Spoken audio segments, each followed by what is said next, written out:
On Park has officially raised the curtain on season 17, a production of $1 Million Quartet, now through mid-October. Well, the show, the electrifying true story of one night in 1956 when Elvis Presley, Jerry Lee Lewis, Johnny Cash, and Carl Perkins all came together for an impromptu jam session. Wow. Who even knew that happened? All right, so here to tell us all about the show is Chris Coffey, the show's music director, who also plays the role of Carl Perkins, along with Brian Steinber, who also plays Elvis Presley. Yeah. Amazing. It's a big role to play.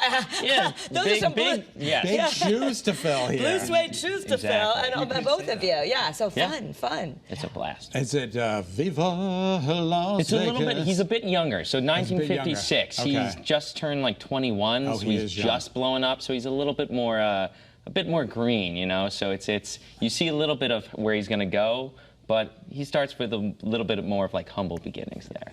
Okay, so tell us a little bit. So this really happened this night? It did, 100%. A lot of the events that you'll see throughout the show have been perhaps stretched a little bit because it's a memory play. It's based on the way that we think Sam Phillips, who ran Sun Records, remembers the night. Interesting. And so it seems everything's a little bit more hyper-theatrical, a little bit more expanded than what actually happened on that night. You guys, you're very young. What did you know about your roles that you're playing? What about the personalities, the individuals of the people you're playing? What did you know? I knew Vegas Elvis. I knew that from all like the movies and like, you know, when you go into a random town and they have those commemorative plates, like that's what I knew Elvis as. So to find out like where he came from, it's a nice like kind of unifying experience, because I was like, you know what, when he was a kid, like there were some similarities in that respect. Like both just loved music for loving it and get to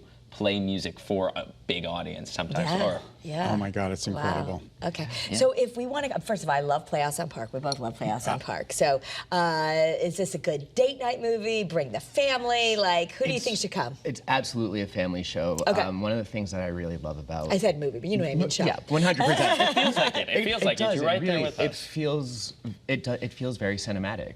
That's a really fun part of this, is that not only do you get to sort of meet these guys where they are in this moment in time, but also as they're introduced, you get these flashback sequences. You get to really see everything about their beginnings, the way that they came up through this industry, and by the end of the show, you know, sort of what happens to them later, and you get to experience all of their stardom on top of it.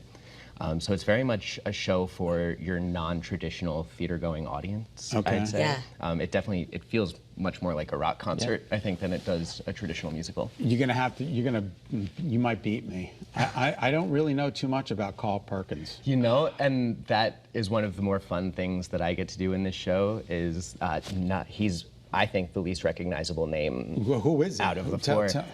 Carl Perkins is best known for writing Blue Suede Shoes. Oh my gosh! Yeah. And so he wrote your song. That comes into play with the show. Of the little sometimes more fictitious rivalry of who really gets ownership of that song. Okay, but that's a true story. Like Carl wrote the song, and it was the thing that sort of put him and Sun Records entirely on the map. He won the first gold record that Sun ever produced. What's he like? What's Carl like? One of my favorite things about Carl is that he was 100% a child advocate.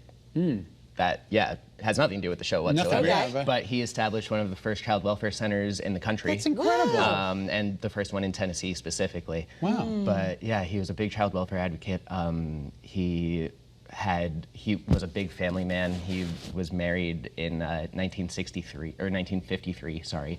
So well before this happened, he stayed with his wife throughout his entire life. He had 3 kids. Like, we know what Elvis did.